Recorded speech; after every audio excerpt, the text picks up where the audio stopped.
جی علی بھائی، آخری سوال ہے کہ قرآن حکیم میں سورۃ الکہف میں جن اصحاب الکہف کا ذکر ملتا ہے، یہ لوگ کس زمانے سے تعلق رکھتے تھے؟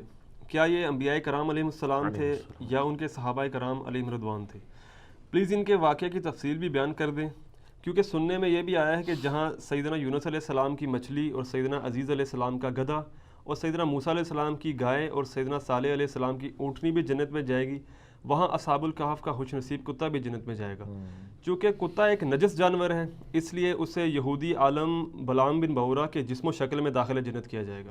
پلیز ان تمام باتوں کی تصدیق یا تردید فرما دیں، شکریہ، جزاک اللہ۔ کڈی وڈی کہانی کڑی ہے انہوں نے، ہر چیز کا جواب دیا کہ جی وہ چونکہ وہ نجس جانور ہے تو بلعام بن بعورہ جو یہودی عالم تھا تو اس کی کھال پہنا کے، حالانکہ اس کو بھی اللہ تعالیٰ نے کتے کی مثال بیان کی ہے معذرت کے ساتھ، یہودی عالم تھا، اور سورۃ الاعراف کی آیت نمبر 175 اور 176 میں اللہ تعالیٰ نے اس کو کتے کی مثال بیان کی، اور کس وجہ سے فرمایا؟ علم دیا تھا لیکن پستی میں گر گیا، دنیا کا لالچی بن گیا۔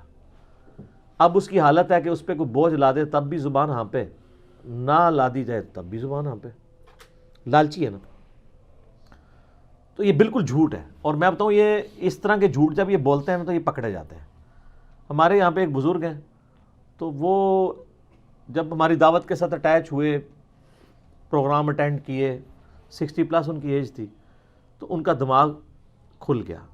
پہلے وہ اتنے کٹر دیوبندی تھے کہ ان کی دکان کے بالکل ساتھ اہل حدیث کی مسجد تھی، لیکن انہوں نے پوری زندگی کبھی ادھر نماز نہیں پڑھی تھی، اور نمازی پکے، اذان ہوتی تھی وہاں سے اتنی دور موٹر بائک چلا کے اپنی دیوبندیوں کی مسجد میں نماز پڑھ کے واپس آتے تھے۔ تو ان کی اولاد بھی کنکلوڈ کر بیٹھی تھی کہ ان کے لیے تو کوئی ہدایت نہیں ہے، لیکن ہدایت تو اللہ کے پاس ہے۔ بے شک۔ پھر ان کو ہمارا تعارف ہو گیا، اس کی وجہ سے انہوں نے سوچنا شروع کر دیا۔ ہم کسی کو کنورٹ نہیں کرتے ہیں، صرف سوچنے کی حص اس میں اجاگر کر دیتے ہیں کہ یہ جو کچھ بھی آپ سے بیان کرتے ہیں یہ بتائیں لکھا کہاں ہوا ہے۔ پمفلٹ پڑھنے شروع کیے، اب وہ پمفلٹ جب پڑھتے تھے جا کے علماء سے سوال کرتے تھے، آپ تو یہ بتاتے ہو حدیث میں تو یہ لکھا ہوا ہے۔ تو پہلے تو علماء برداشت کرتے رہے کہ پرانا بندہ ہے، مسجد کا بانی ہے، اگنور کرو، چندہ بھی آ رہا ہے، اگنور کرو۔ پھر جمعے والے دن ایک دن مولانا صاحب نے جو ہے وہ جمعہ پڑھایا، جیسے میں کہتا ہوں وہ قرآن و سنت سے مولانا شریف کو باہر نکالیں، مولانا شریف صاحب بیچ میں گھسے، انہوں نے کہہ دیا کہ جی اصحاب کہف کا کتا جڑا ہے نا وہ بھی جنت ہی جائے گا، قرآن میں لکھا ہوا ہے۔ اندازہ کرو، قرآن میں نہیں لکھا ہوا، مولانا شریف میں لکھا ہوا ہے۔ معذرت کے ساتھ، جب تک آپ کنویں سے کتا نہیں نکالیں گے، آپ جتنے مرضی ڈول نکالیں، کنویں کا پانی پاک نہیں ہوگا۔ تو اس طرح کے جو علماء سو ہیں، علماء حق کی تو ہم عزت کرتے ہیں جی، علماء سو کی بات کر رہا ہوں، ان کو جب تک آپ باہر نہیں نکالیں گے مولانا شریف کو قرآن کی تفسیر سے، احادیث کی شروحات سے، تو قرآن و حدیث پاک نہیں ہوگا جب تک ان کو نکالیں گے نہیں۔ تو انہوں نے ان سے پوچھ لیا کہ کہاں لکھا ہوا ہے، انہوں نے کہا جی قرآن میں لکھا ہوا ہے۔ ان کا حوالہ دیں، ان کا حوالہ پھر آپ کو اگلے جمعے میں دیں گے۔ جمعہ پڑھا رہا ہے، حوالہ اگلے جمعے، سورۃ الکہف قرآن میں موجود ہے۔ انہوں نے مجھ سے ڈسکس کیا جی اس طریقے سے انجینئر صاحب کو لکھا ہوا ہے۔ میں نے کہا جی اصحاب کہف کا بھی ذکر ہے، کتے کا بھی ذکر ہے، لیکن یہ آگے کہانی ہے۔ میں نے کہا آپ سورۃ الکہف پڑھ کے دیکھ لیں، پارہ نمبر 15 سے شروع ہو کے 16 میں ختم ہوتی ہے، پہلی 26 آیات جو ہے اصحاب الکہف کے واقعے کے اوپر ہے، اس میں کتے کا بھی ذکر ہے، اس کے غار کے دہانے پہ بیٹھے ہونے کا بھی ذکر ہے، اس کے روبدار ہونے کا بھی ذکر ہے، سب کچھ ہے، لیکن یہ اگلی کہانی کوئی نہیں ہے۔ ان کا جی کانفیڈنٹ ہے، میں نے کہا ہاں آپ قرآن خود، انہوں نے قرآن پورا خیر پڑھا تو کچھ نہ ملا، وہ اگلے جمعے پہنچے، تو وہ پھر آپ کو پتا ہے اس سے اگلے جمعہ کرتے کرتے تھیندے تھیندے پھر تھیں گے، ان کو سمجھ آ گیا کہ یہ معاملات بگڑ گئے، پھر آہستہ آہستہ اللہ نے ان کو ہدایت دے دی۔ تو اب یہ حالت ہے کہ کام تو وہ لکڑی کا کرتے ہیں، لیکن کوئی مولانا شریف بھی ان کے ساتھ نہیں بیٹھ سکتا، ٹھیک ہے، 70+ ان کی ایج ہے، کسی مدرسے سے نہیں پڑھے ہوئے، صرف وہ جھوم جھوم کے کہتے ہیں کہ نہ میں وابی، نہ میں بابی، میں ہوں مسلم علمی کتابی۔ تو وہ کئی وہ لوگ کہتے ہیں نا کہ جناب علی بھائی نے تعلیم بالغاں شروع کر دی ہے، یعنی مولویوں کو بھی پڑھنے میں ڈال دیا ہے کہ اب مولویوں کے مقتدی جنہوں نے پوری زندگی سہمی ہوئی زندگی گزاری تھی ان کے سامنے، آج ان کے سامنے جب وہ لوگ پوچھتے ہیں کہ کہاں لکھا ہوا ہے تو جواب نہیں دیتے، وہ کہتے ہیں کیڑے اسٹیشن تو بول رہے ہیں پتہ لگ گیا تو یہ اصحاب کہف کے بارے میں، حضرت عزیر کے گدھے کے بارے میں، اصحاب کہف کے کتے کے بارے میں، یونس علیہ السلام کی مچھلی کے بارے میں، اور بھی چیزیں ہیں نا سر. سلیمان علیہ السلام کا ہدہد، وہ تو نہیں پڑھیا. اور بڑی ساری چیزیں انہوں نے بنائی ہوئی ہیں. حضرت ابراہیم علیہ السلام کا مینڈا، وہ سارے کہتے ہیں جنت ہی جان گے. سر کوئی جنت میں نہیں ہے. صحیح مسلم میں بس اتنا ہے کہ قیامت والے دن اللہ تعالیٰ جانوروں کو زندہ کرے گا. اگر بغیر سینگ والی بکری کو سینگ والی بکری نے دنیا میں سینگ مارا ہوگا تو اس کو بس بدلہ دلوایا جائے گا، اس کے بعد ان کو برابر کر دیا جائے گا. جانور کوئی جنت میں نہیں جائے گا. جنت ساڑھے ابا جی دی ہے، سیدنا آدم علیہ السلام. ٹھیک ہے، جانوروں کی میراث نہیں ہے جنت. تو یہ سب جھوٹ بولا ہوا ہے انہوں نے. اصحاب الکہف جو ہے نا، یہ انسانی ہسٹری میں یونیک پرسنالٹیز ہیں. پیغمبر بھی نہیں تھے، پیغمبر کے اصحاب بھی نہیں تھے، اور پیغمبر کے تابعین بھی شاید نہ ہوں، تبع تابعین میں سے ہوں، حضرت عیسیٰ علیہ نبینا علیہ الصلوۃ والسلام کے. لیکن اللہ نے ان کے ساتھ وہ معجزہ کیا جو کسی پیغمبر کے ساتھ بھی نہیں کیا. سورۃ البقرہ میں حضرت عزیر کا نام تو نہیں آیا، وہ تورات میں ملتا ہے، لیکن اتنا ہے کہ پیغمبر، وقت کے پیغمبر کو اللہ تعالیٰ نے 100 سال کے لیے سلا دیا. لیکن اصحاب الکہف کو اللہ تعالیٰ نے 300 سال کے لیے سلایا، عیسوی اعتبار سے یعنی سولر کیلنڈر کے اعتبار سے، اور لیونر کیلنڈر کے اعتبار سے 309 سال، جو قرآن میں سورۃ الکہف میں آتا ہے. سورت نمبر 18 ہے قرآن پاک میں، پارہ نمبر 15 میں پہلی 26 آیات پڑھ لیں تو سورۃ الکہف میں آپ کو اصحاب الکہف کا پورا واقعہ پتہ چل جائے گا. اور یہ کرسچن ٹریڈیشن میں بھی 7 سلیپرز کے نام سے مشہور تھے. 7 یعنی اللہ کے نیک بندے سونے والے، اور 8واں ان کا کتا تھا. کرسچنز بھی ان کو اولیاء اللہ کے طور پر مانتے تھے. یہ سمجھ لیں حضرت عیسیٰ کے تبع تابعین میں سے ہیں.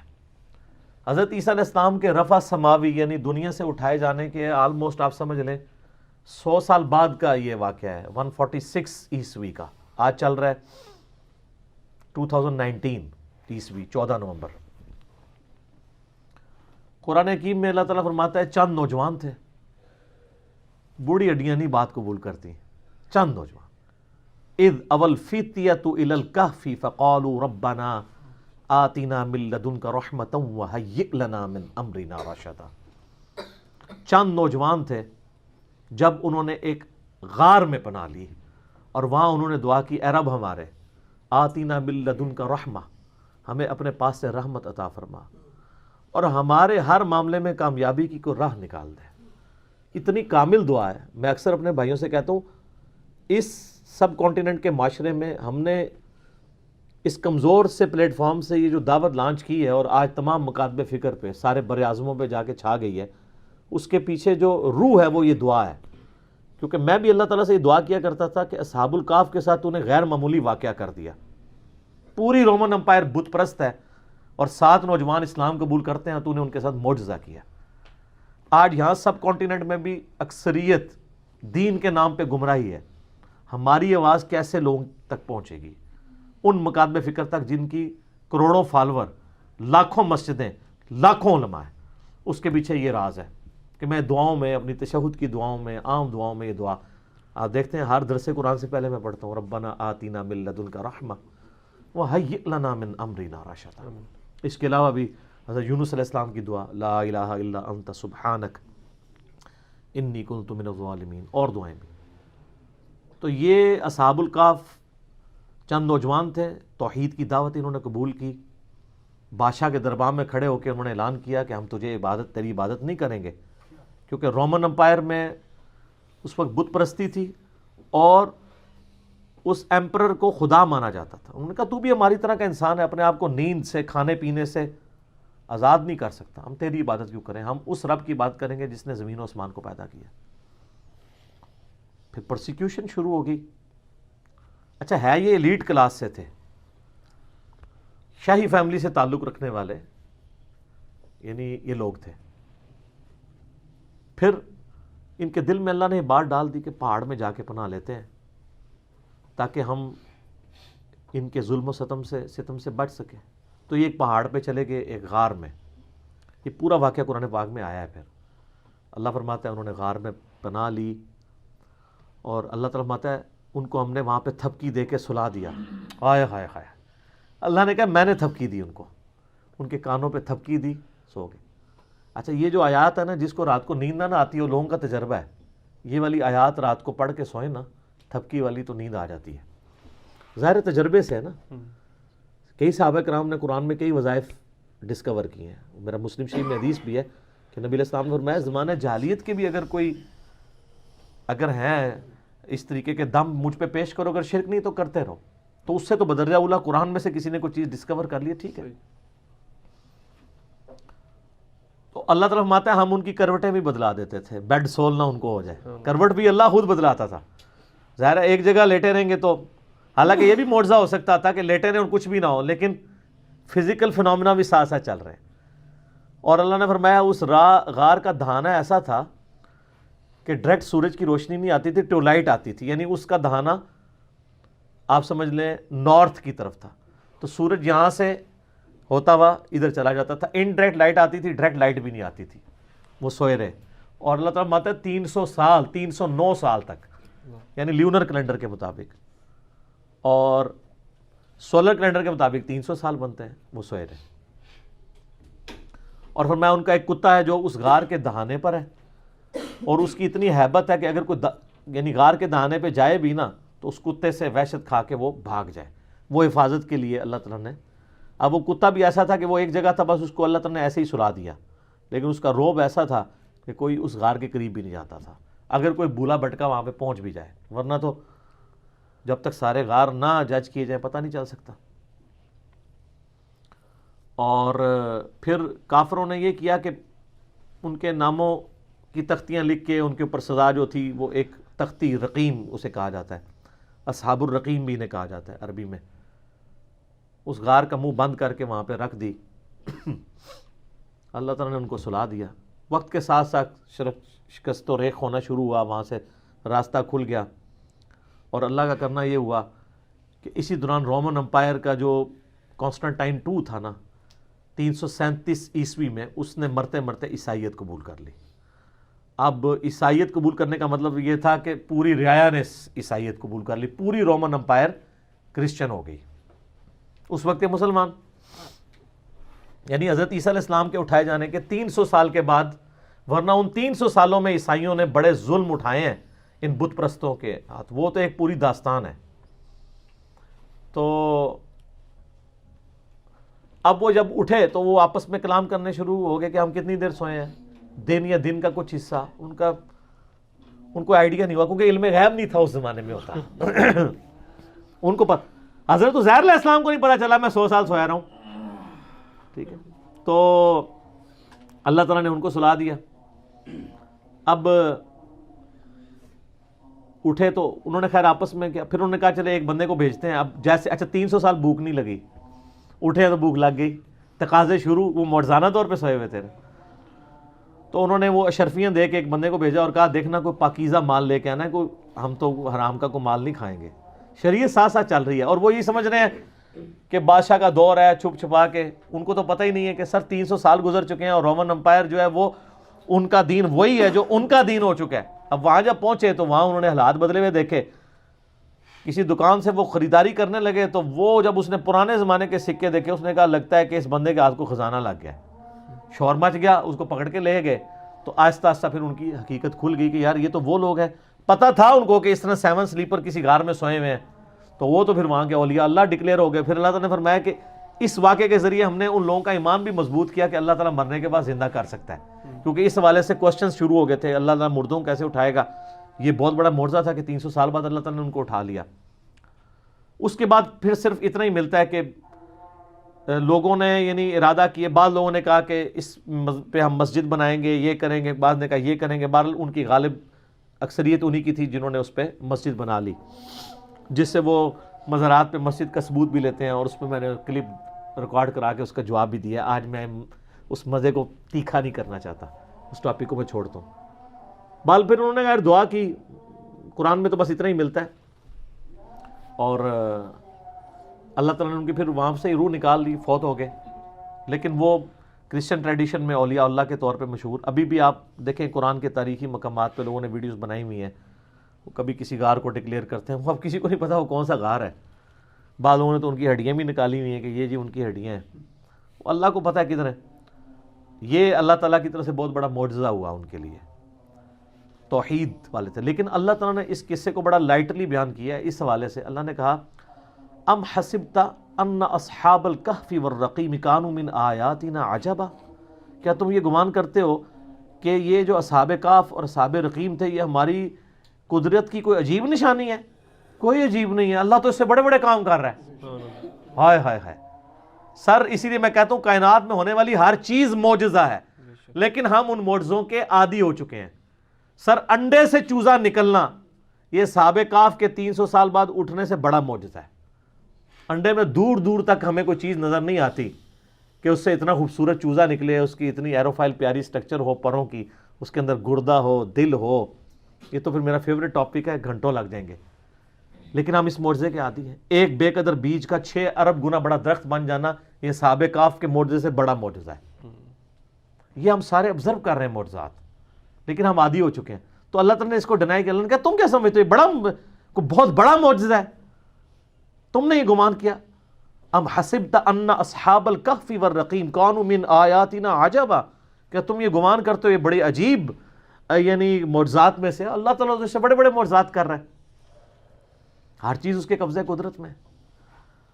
تو یہ جناب اصحاب الکہف کا ایک پورا واقعہ تھا، اور اس کو 15 اقساط کے اندر ایک ڈرامہ سیریل بنائی گئی تھی 1997 میں ایران والوں نے. سر وہ درجنوں زبانوں میں ڈب ہو چکی ہے، بنی فارسی میں تھی، اردو ڈبنگ میں بھی پیغام کراچی والوں نے اس کی ڈبنگ کی ہے. سر اشک بار آنکھوں سے دیکھنے والی وہ ڈرامہ سیریل ہے. پورا اصحاب کہف کا انہوں نے واقعہ فلمایا ہے، اور توحید کا خزانہ ہے سر وہ، جس طریقے سے انہوں نے توحید اس میں پریزنٹ کی ہے. یوٹیوب پہ اویلیبل ہے، آپ اصحاب کہف لکھیں، اردو ڈبنگ کے ساتھ بھی ہے، انگلش بھی، عربی ڈبنگ کے ساتھ بھی. کئی ایوارڈ دنیا کے اس کو مل چکے ہیں. 1997 میں بنائی گئی تھی، آج سے آلموسٹ 22 سال پہلے. آج بھی دیکھیں آپ جناب، آپ دل کرے گا کہ ایک دن میں اس کو ختم کر کے اٹھیں، جس طریقے سے انہوں نے اس کو فلمایا. تو یہ بڑی ایک ناانصافی تھی کہ میں اصحاب کہف کا ذکر کروں اور ایران والوں کی اس فلم کا ذکر نہ کروں، جو انہوں نے واقعی اس طرح فلمائی ہے کہ اس زمانے میں انہوں نے پہنچا دیا. آپ کو یعنی موٹیویشن ملے گی کہ یار یہ لوگ بھی تھے جنہوں نے اپنی زندگی اللہ کے لیے وقف کی، اللہ نے ان کو ہمیشہ کے لیے امر کر دیا. آج لوگ ان کا ذکر کرتے ہیں. قرآن قیامت تک پڑھا جائے گا، اور اللہ کے ان موحدین کا ذکر لوگ ہمیشہ کریں گے، ان کی مثالیں دیں گے کہ جناب ایسے نوجوان بھی ہوتے ہیں. اچھا یہ تو واقعہ اللہ تعالیٰ نے بیان کیا تھا تاکہ لوگ توحید کی طرف رغبت کریں. ہم نے اس کو فضائل کا ذریعہ بنا لیا، وہ بھی ہے. صحیح مسلم میں حدیث ہے جو سورہ کہف کی پہلی 10 آیات حفظ کر لے گا دجال کے فتنے سے بچ جائے گا. تو کبھی اس پہ غور کریں کہ دجال کے فتنے کا اس سے کیا تعلق ہے. صحیح بات. اس لیے کہ اس کی جو 10ویں آیت ہے وہ اذ اول فتیۃ الی الکہف فقالوا ربنا آتنا من لدنک رحمۃ وہیئ لنا من امرنا رشدا. اللہ تعالیٰ نے جب کوئی کامیابی کی راہ نظر نہیں آتی تھی، اصحاب الکہف کے لیے کامیابی کی راہ نکال دی. تو دجال کے فتنے کے خلاف بھی جس کو یہ 10 آیات یاد ہوں گی اس کے لیے بھی کامیابی کی راہ نکل جائے گی. تو یہ یاد اسی کو ہوں گی جو روزانہ پڑھے، اسے وقتاً فوقتاً پڑھتے رہیں، خود بخود زبانی یاد ہو جائیں گے. اسی طریقے سے صحیح حدیث ہے المستدرک للحاکم میں جو جمعے والے دن سورۃ الکہف کی تلاوت کر لے، اگلے جمعے تک اس کے لیے ایک نور اللہ تعالیٰ کی طرف سے مقرر ہو جائے گا. اور صحیح بخاری میں حدیث ہے نا، وہ سورۃ الکہف ایک صحابی پڑھ رہے تھے تو ان کا گھوڑا جو ہے وہ بدک گیا تھا، فرشتے وہ سننے کے لیے آ گئے تھے. تو سورۃ الکہف کے فضائل اپنی جگہ ہیں، لیکن اس کے جو مضامین میں یہ اصحاب الکہف کا پہلی 26 آیات کے اندر جو ذکر ہے وہ توحید کے علم برداروں کے لیے ایک مشعل راہ ہے کہ اگر آپ تھوڑے کیوں نہ ہوں، اگر آپ سچائی کے لیے کھڑے ہیں، ٹروتھ لور ہیں، تو اللہ تعالیٰ آپ کا ہاتھ تھام لے گا. دنیا میں نہ بھی تھامے، آخرت میں ہمیشہ کی کامیابیاں تو آپ کا مقدر ہوں گی نا انشاءاللہ تعالیٰ. اس لیے گھبرانا نہیں ہے، سچائی کے ساتھ کھڑے رہنا ہے اور کبھی پرواہ نہیں کرنی اس حوالے سے. تو اس کے ساتھ جو باقی سٹوریاں وہ جوڑ دیتے ہیں وہ ساری کی ساری غلط ہے. تو ایک دفعہ میں ریکویسٹ کروں گا کہ سورۃ الکہف جو لوگ جوانی سے ابھی تک اس کو پڑھ رہے ہیں جمعے کے وظیفے کے طور پہ ایک دفعہ ترجمہ بھی سر کھول کے پڑھ لو. اور آپ نے مزید مزہ لینا ہے تو میری جو 9 سالوں کے اندر قرآن کی تفسیر ریکارڈ ہوئی ہے اس میں سورہ کہف پہ تو میرا بہت لمبے لیکچرز ہیں. اس میں تو کئی ایک مضامین ہیں. ذوالقرنین بادشاہ کا واقعہ ہے, قصہ خضر و موسیٰ ہے. اس کے علاوہ اس کا جو مرکزی ٹاپک ہے وہ دنیا کی محبت کی مذمت ہے جو اصل چیز ہے. اور اس میں اللہ تعالیٰ نے کئی ایک واقعات بھی اس میں بیان کیے ہیں, مثالیں بھی بیان کی ہیں. تو سورۃ الکہف کو کبھی ترجمے سے بھی پڑھ کے دیکھیں کہ اس کے اندر کیا کچھ بیان ہوا ہے. ٹھیک ہے جی, اسی پہ کنکلوڈ کرتے ہیں. بقیہ سوالات انشاءاللہ اگر کوئی بچ گیا تو اگلی دفعہ انشاءاللہ تعالیٰ. اللہ تعالیٰ سے دعا ہے جو حق بات میں نے کہی اللہ تعالیٰ ہمارے دلوں میں راسخ فرمائے. آمین. اگر جذبات میں میرے منہ سے کوئی غلط بات نکل گئی اللہ تعالیٰ ہمارے دلوں سے محو کر دے آمین. اور معاف بھی کر دے. آمین. ہمیں کتاب و سنت کی تعلیمات پر عمل کر کے دوسرے بھائیوں تک پہنچانے کی توفیق عطا فرمائے. سبحانک اللہم و بحمدک اشہد ان لا الہ الا انت استغفرک و اتوب الیک وما علینا الا البلاغ المبین. جزاکم اللہ خیر.